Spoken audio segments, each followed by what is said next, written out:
Welcome to another episode of By the Numbers. We are in season 2, and the purpose is the same for this program. The idea is to inform you, the viewer, in both the towns of Whitman and Hanson, the two communities that we serve, about what's going on when it comes to the budget process, funding. And we try to do it from various levels, whether it's from a town department, whether it's from a municipal side, how the schools are funded, and even try to get some state officials in to talk about how is that money trickling down once the state finally decides its budget, signs it into law in, well, it's supposed to be late June, sometimes it's early July, but we get that information and we share that with you. And how do we do that? We do it with various stakeholders in the community, whether it's elected officials, appointed officials, people like you, to come on here and discuss what is going on. And joining us today is a gentleman who is a former Finance Committee member and also a concerned citizen. We have Mr. Shawn Kain joining us, sir. Welcome back for season 2. Thanks for having me.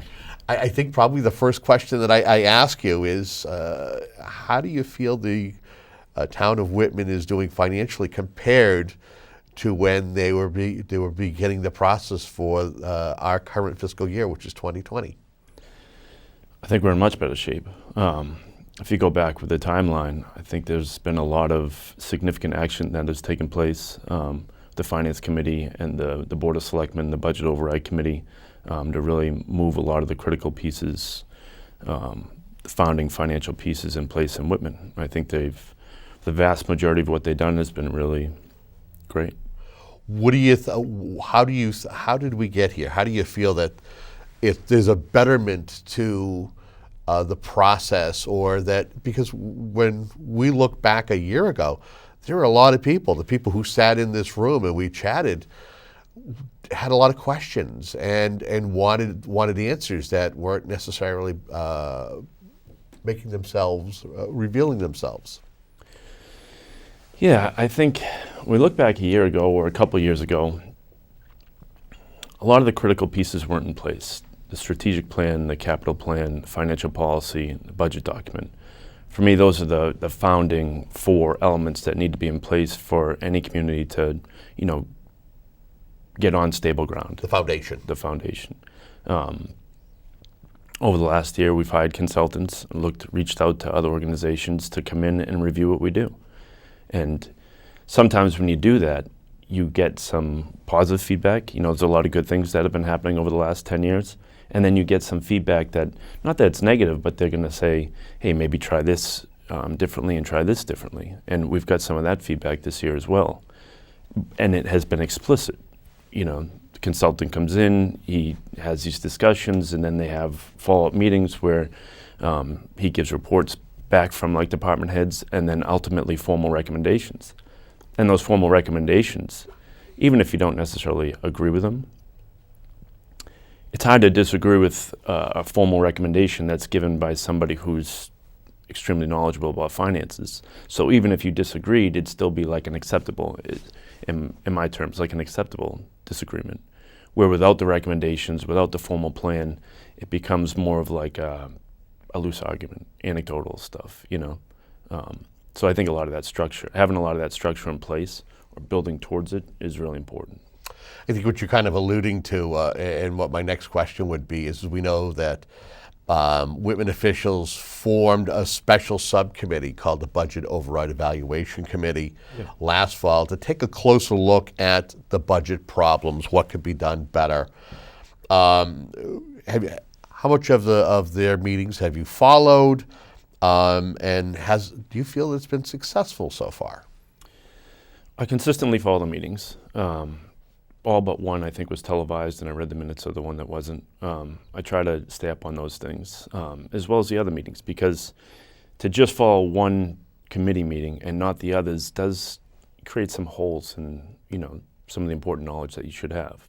The Finance Committee has some really important things to say, even aside from the Budget Override Committee. Same thing with the Board of Selectmen, and same thing with what's going on in Hanson, And that's important, that to develop a comprehensive picture, I think you really do need a global understanding of, not that you have to watch every single meeting, because although I try to do that, that's not something that the average citizen needs to do. But I think when you're looking for feedback, having feedback from a lot of different areas gives you a better global understanding of the big picture. Specifically with the Budget Override Committee, I think they systematically reviewed all areas of the budget, all areas of the organization of Whitman and the region, or not completely the region, but at least included the region a little bit, and they gave a formal report on it. Like I said, the recommendations I thought were thorough, and some of them were hard to swallow. The fire department, I think, made some big changes with the way that they do some of their finances, which is another sacrifice that they're going to have to make. But if it's in line with the big picture overall, hey, this is the small sacrifice one department can make in order to better the town's finances moving forward 5 years from now, then it seems to be an appropriate sacrifice. So that's just one example, but a lot of examples like that came out of that committee. Knowing that you're one of the few people who pays attention to the minute details, and is somebody who is active on social media, how interesting, how difficult can it be to be on social media and see people conversing or in a thread talking about what's going on financially, whether it's a joint effort like the school district or in the town, and knowing that maybe some people are looking at it differently than they should be, and maybe they don't have all the pieces of the puzzle, or they only saw one or two meetings. So I guess what I'm asking is how difficult is it for you, for somebody who really is invested, to see some of the comments and wonder what other people are looking at and seeing when they're forming their opinion and sharing it? No, I think I have maybe a unique perspective on this. In my opinion, I think more discussion is better, even if sometimes it gets a little bit aggressive. You don't want people to get hot and to be inappropriate on the internet or whatnot. That's not what I'm saying. But for me, I think vibrant and continuous discussion about things that really matter is important. And if it means that sometimes we make mistakes, or sometimes some of our facts that we thought were facts turn out to be not quite facts, then that's all going to come out in the wash. It's much worse if people aren't playing a role. And one thing I've been experimenting with this year is a bit more thorough discussion. I try to write once a week, and I try to write about 4 paragraphs, which for social media, obviously, it's funny. On the one hand, I could write 3 pages because I feel like there's more information that needs to be understood. But on the other hand, 4 paragraphs on social media is a lot. You know what I mean? But I really think some of the feedback with some good podcasts out there, people are watching lectures, they're listening to podcasts, they're paying attention to things thoroughly. They'll listen to 10 hours about, like a really niche subject, if they're interested. And I think the same can be done with local government. I think we can give a bit more detailed information on a continuous basis, and people will get a more thorough knowledge if it's done the right way. I'm not of the opinion that surface, the social media is all surface garbage, that we should just avoid it. Everybody should stop talking on social media, and that way we'll just avoid the problem. To me, I would go the other direction. I think you need to develop a way to share information strategically that is intelligent and that you can hold your ground, but not make people feel bad if somebody just gets word that, the schools are going to have layoffs, so they're up in arms, and then they get on social media and then they get a little bit angry, which happens in a debate. I don't think they should be shunned because of that. I think we should carefully, especially the people in the know, should absorb some of that, and then just kind of also include some of the other information so that you can say, listen, I feel your pain, but think about X, Y, and Z. That's where the situation is a little bit more nuanced and complex, and that's really the direction we want to go into. So it's basically understanding someone's passion or angst over a situation, and not necessarily trying to stop them in the tracks, but try to comprehend and take a different approach. Well, yeah. The idea is not to stop conversation on social media, to continue it, and to help people become more knowledgeable about the situations, because they are very complex. There aren't easy answers, and it's much more important that we have an educated group of people who are voting, as opposed to like a less educated, highly emotional group of people who are voting. See, the only thing I worry about is that the water cooler, the virtual water cooler that is social media, it can be a place for that doesn't have enough people like you who will put out information, as much information as possible, instead of, there are people who want to put out just a small nugget and let people fester on that, knowing that there are other pieces that would diffuse a conversation that might kind of get a little heated. And I think that's the argument, but honestly, I think most people are more intelligent than that. They can tell pretty quickly when somebody's just trying to, clickbait, and they're just trying to set fires. I think most people can see past that, and they can kind of gravitate towards the people who are being a bit more thorough. And maybe I'm being too optimistic, but yep, it's not a bad approach. So I would ask you this: as a resident, do you feel that town officials in Whitman have learned from last spring's budget problems and have aptly applied it to the upcoming budget, the 2021 budget? Well, yes. I think things are definitely moving in the right direction. We still don't have a strategic plan, and that is something that's important. I know they're looking to put it on the town warrant for the in the spring at the town meeting, but I think we can move quickly. I do think the speed at which we implement these things is important. You shouldn't be haphazard about just, we're gonna have this strategic plan. But I could ask a question like, when was the last time the town asked your opinion? And a question like that can be an interesting question, because I think the best towns, the best local organizations are continuously asking people their opinion in all different ways, whether they're literally asking your opinion or they're getting feedback, strategically embedded feedback, to figure out if what they're implementing is in the best interest of the people that they're serving. You know what I mean? And that way, based on that feedback, you can update the plan and you can become more efficient. Intelligent systems do this. Cybernetic systems do this. This is what I think the best research is saying should be done.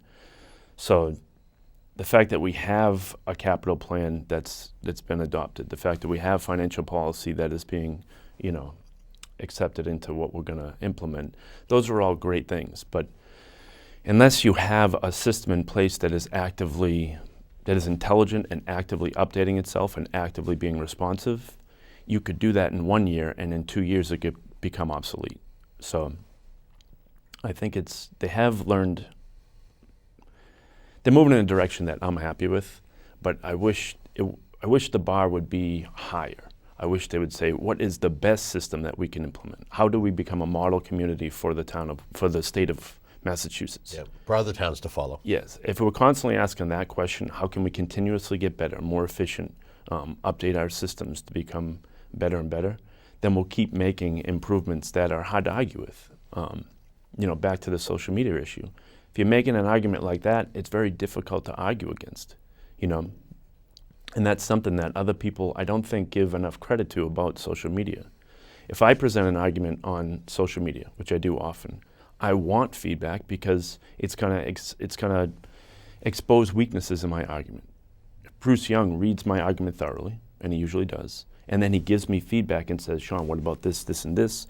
He is well-read. I do have to pay attention to what he says, and I have to think, am I taking into account what his concerns are? It forces me to be a better citizen, I think. And you appreciate that? I do appreciate that, really. So let me ask you this, is your thoughts on, you talk about being in touch with the residents. We know that we got the results from the Collins Center who did a survey. How often do you feel a survey like that should be conducted with the residents to kind of make sure that the town has its finger on the pulse of what the community wants? I think the research on data analytics is interesting.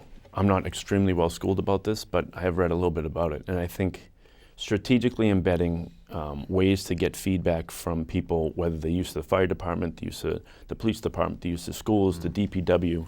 So you're getting that feedback on a continuous basis so that you can then update what you do and make relevant goals that are in line with the people that you're serving.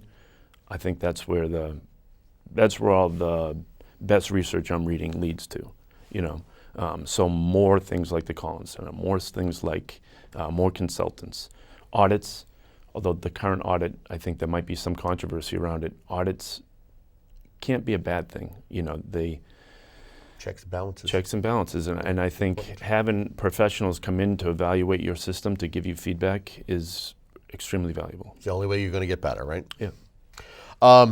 I think the elephant in the room for both communities is the school assessment. What's your understanding of the two methods that can be used to generate a percentage that each community is going to provide for the annual assessment?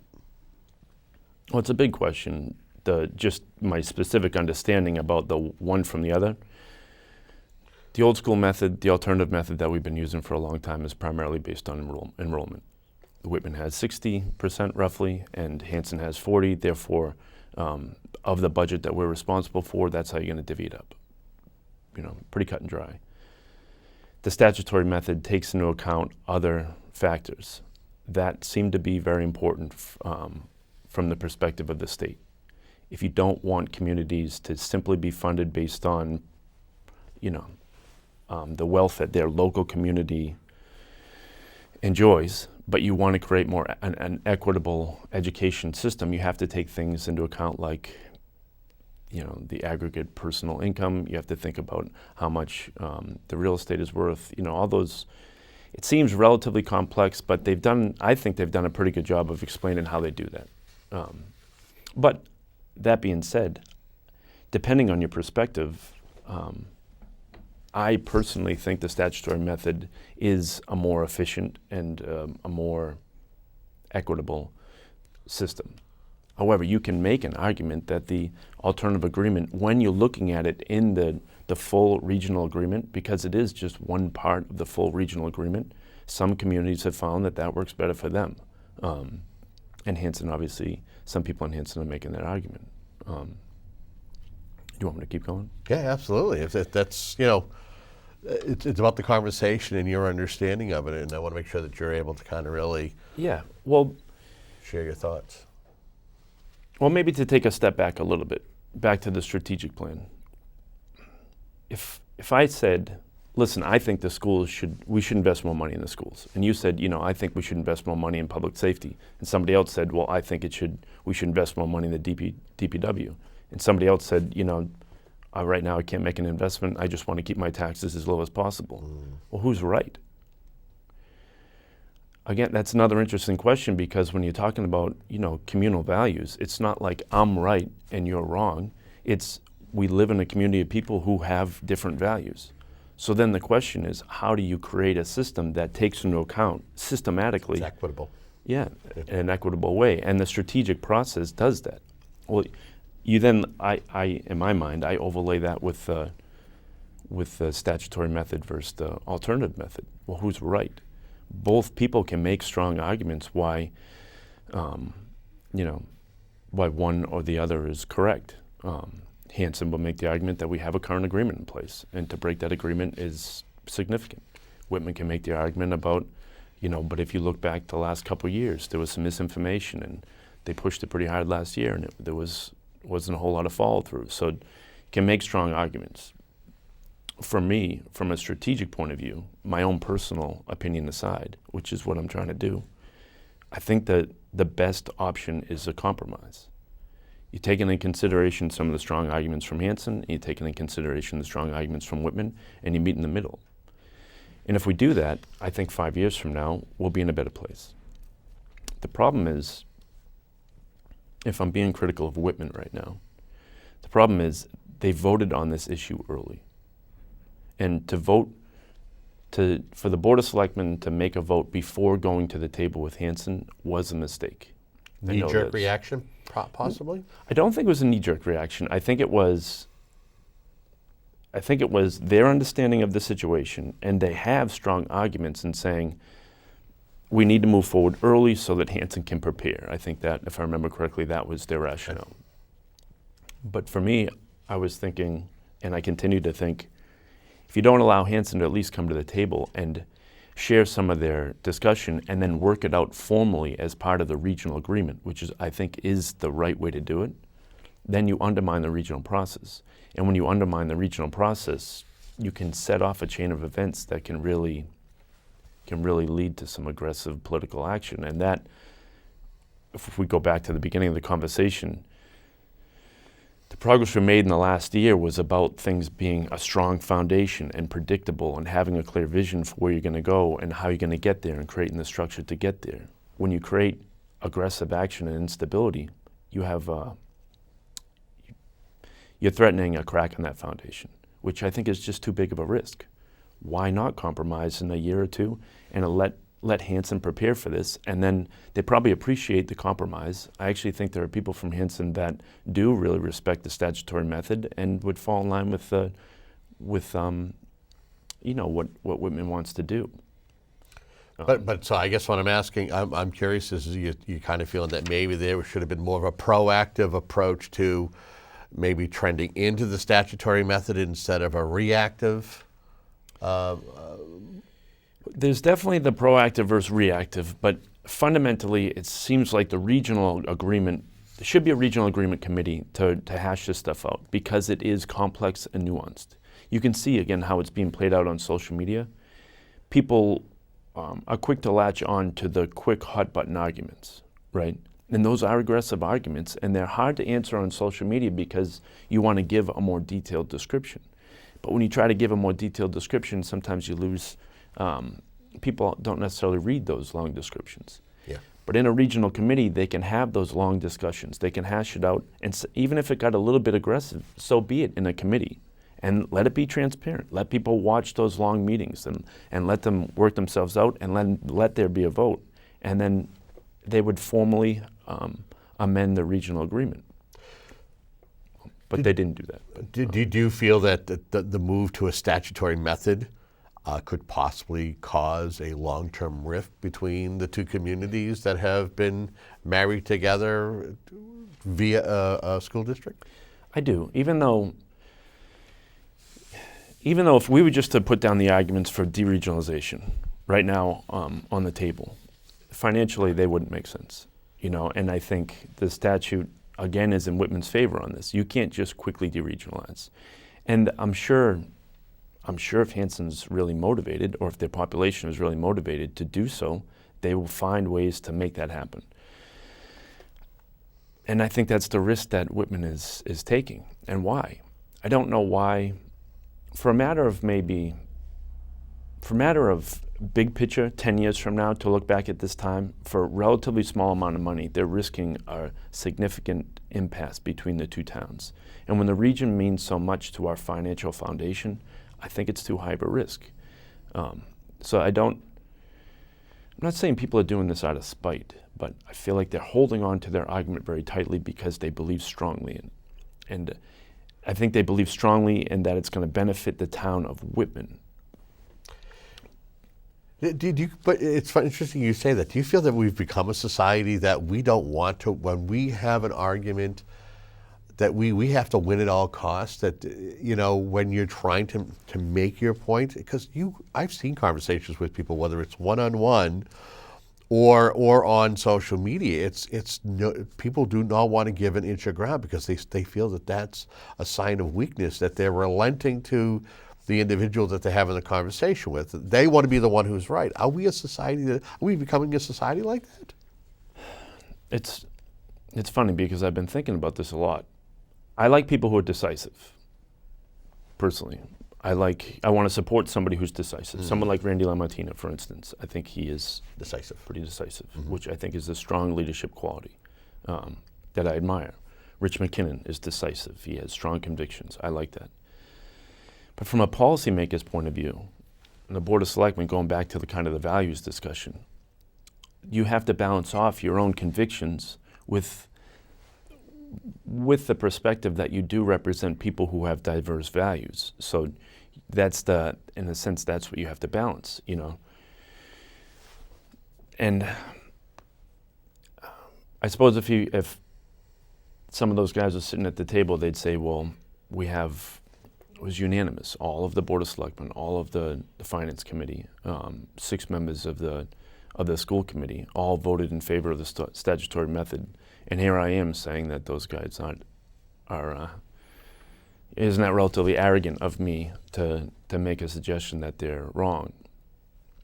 And I thought a lot about that because it is a direct criticism that I need to think. Am I being too close-minded? Am I the one who's really not evaluating this appropriately? It's always good to self-evaluate yourself. Yeah. It always is. Yeah. But I think when you consider what Hanson's going through, that's what I'm really trying to do. If you consider Hanson's argument and Whitman, you know, I could make the same argument that all of Hanson's Board of Selectmen would be against what Whitman voted. All of their Finance Committee would be against what Whitman voted. All 4 of their Hanson school committee members voted against the 6 from Whitman. So you have, in a sense, like a stalemate. Somebody needs to be thinking. And I was hoping Dr. Kowalski would play this role. Somebody needs to play a diplomatic role when sides begin to become militant. You know, diplomacy would work here when a militant negotiations, I think, create a stalemate. Again, both sides have strong arguments, so how do you break that dilemma? Diplomacy, I think, is the best way to do it. And we need people like Laura Kemet, Dr. Kowalski to come to the table and say, hey, how do we get through this? Because in my opinion, like I said, we're risking too much. People are starting to become, I think people are moving further and further away from each other, and Whitman Finances is moving further and further from a compromise. I think there are multiple contracts that are being negotiated right now. I mean, right now, as we speak, they're negotiating contracts that will have to be adopted, I believe, at town meeting. They're up in July. So people are negotiating on the basis of a full statutory method, you know, and that's what I mean by, as time goes by, without the regional committee coming to terms formally with this, Whitman is moving other pieces of the puzzle in place, which they should be doing. Anticipating, you know, right? but anticipating, and I think they're going to be anticipating, they could be anticipating one thing, and we're not quite sure what that other thing is going to be. And that's not, again, it's too big of a risk. That's not a sound way to run things. You'd rather have things, even if you had to compromise a little bit, but have the predictable nature of the next 5 years. And that way you can negotiate confidently. Right now, I think we're risking too much. Probably one of my last questions, because we got less than 3 minutes left. In your opinion, will the town of Whitman still face major hurdles to balance the 2021 budget at this early stage, do you think? You mean, when you say the town of Whitman, do you include the schools? You have to, don't you? Yeah, then yes. You have to. Is that the major hurdle, is the schools, the statutory method, and what's being decided? Yes. Right now, I think there's a good chance that either the state will take over so that the budget won't get passed. Either it won't get out of committee, which I suspect that it will. So I bet that they'll get 7 votes because they'll probably decrease the overall school budget, which means more school layoffs. Ooh. At least that will be the budget that will get presented to the town. And then whether or not the lopsided nature of that budget gets accepted by both communities, I kind of think it won't. I think it's going to be, Hanson's going to say, why is this happening? And Whitman likely will pass the budget because even though a lot of school people will be upset, I bet the most people will say, you know, this is going to work out in the end. I don't think so. I think either we're going to have school layoffs, and that's a good chance, or it's going to come to things are going to continue to go away from each other, and it's going to come to a head, and the state could take over.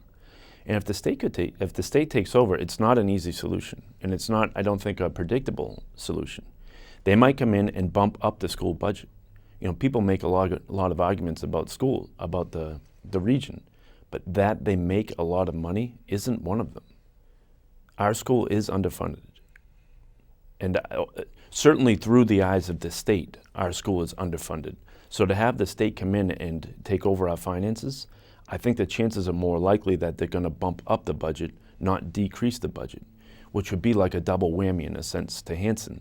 Not only is the statutory method going to be implemented and they get hit hard because of that, but also the state could bump up the overall school budget so they could get hit a second time.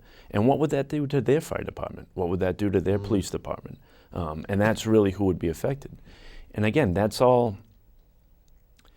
Some people are making that argument that we should do that because it's going to bump up the school's funding and that's good for the overall school budget. But is that good for the overall town departments in both Whitman and Hanson? And I'd make the argument that it isn't. Even though I think the schools, selfishly, I would like the schools to get more money. But I don't think it should be done that way. It should be done through like the slow, strategic, predictable process. That's the right way to do things, gradual. We're about to wrap up our conversation, but I want to give you an opportunity. Anything we haven't touched upon, but you feel is important at this stage for you to kind of mention or at least make light of? Maybe just that I think the average person should play a bigger role. And when that happens, you know, the statutory method versus alternative method, that disagreement right now, that was brought about by an active citizen. And I think those have been, even though in the short term it can create some tension, I think overall, long term, 10 years from now, we'll be better off if we have more active citizens who are doing research on their own, independent thinkers who are not just questioning what the government is doing, but becoming more knowledgeable and saying, hey, well, I'm in finance and we do this. Have you guys tried that? You know, if we have a population of people who are doing that, whether they're on committees or not, I think collectively things will be better in the future.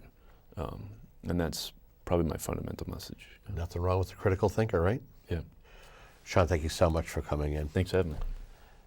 And I want to thank you for tuning into a program like this, By the Numbers. The importance of this program is to best serve you, the resident, and what you want to do. If you want to be involved in this, like Shawn was saying, is more involvement from the residents, the citizens. This is your program. If you have questions that you want to have put to the guests, or if you want to make suggestions for guests that you'd like to see appear, you feel that would be of a value to the viewers in both communities, Whitman and Hanson, info@WHCA TV is the way to do that. And until the next program, have a good day.